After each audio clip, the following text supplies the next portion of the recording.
happen to be an A-lister myself, huh? Whoa! The food! No!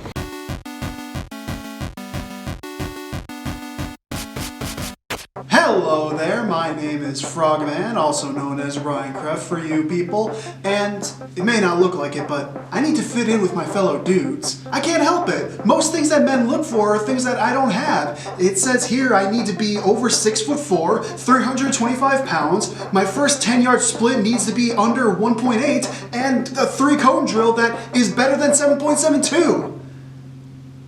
I just realized this is average NFL combine results for offensive tackles. But you get my point. I need something to show that I truly am a man deserving of the manly title. So I looked online for a bunch of manly things, and after eliminating a couple of stinkers like talking about trucks or nuts or the unholy combination of the two, I landed on hunting. Because how else am I going to be accepted as a man without destroying something beautiful? Thankfully for me, I have the perfect video game series that allows me to be a true-blooded hunter as well as never having to leave my home.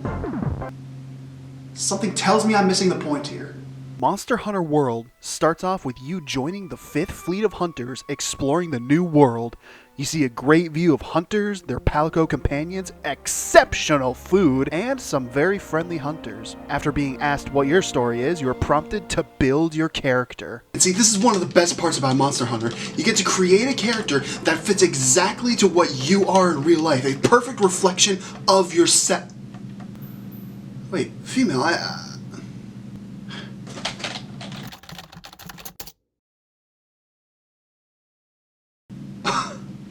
We're good. After your character is made, we have another event that I believe every good story should have.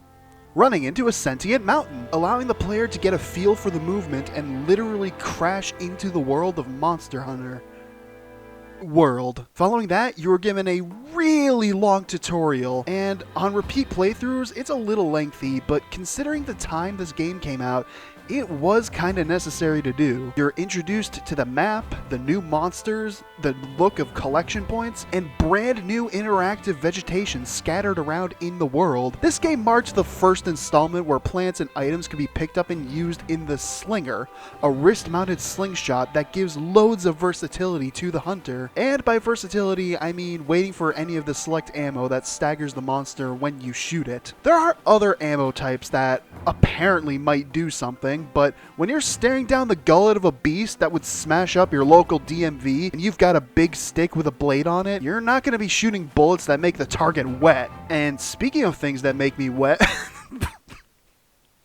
I forgot I wrote that.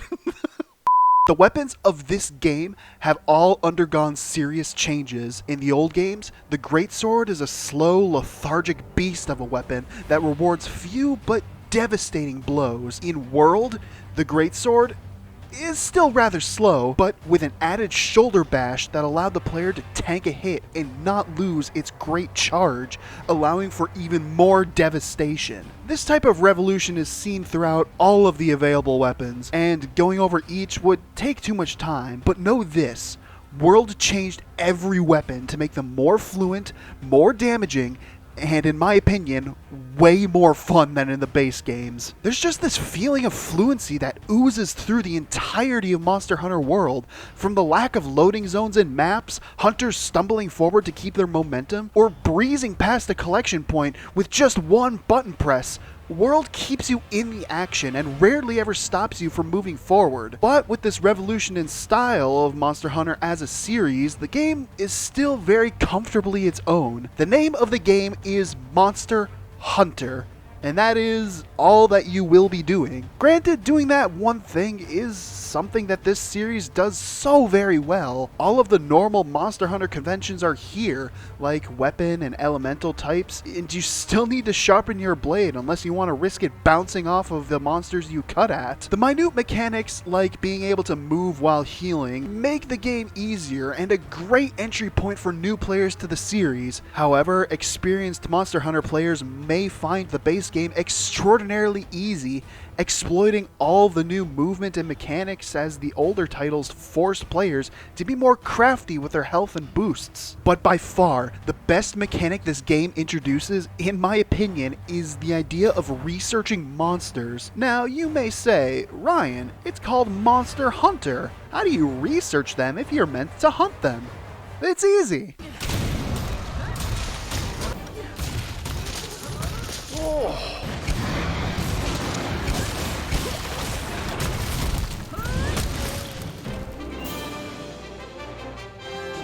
I too have a way of researching human anatomy. Back and report to the chief botanist.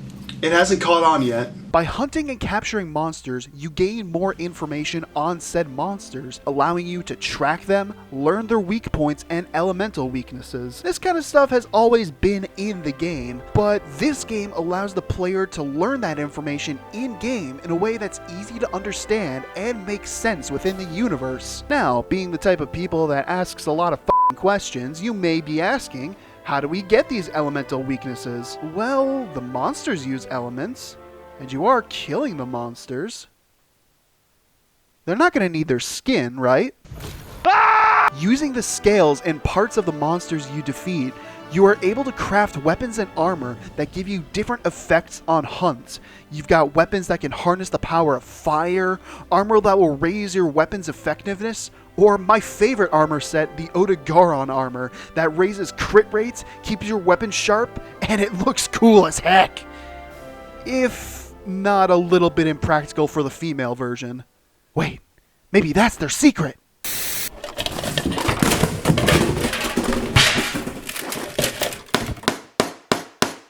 So, after all the research I've done and compiling all the resources I have together, I figured that this is the best armor that we can do for real-life research. Now I just gotta go to the armor smith and pass along the designs. It'll surely be a hit.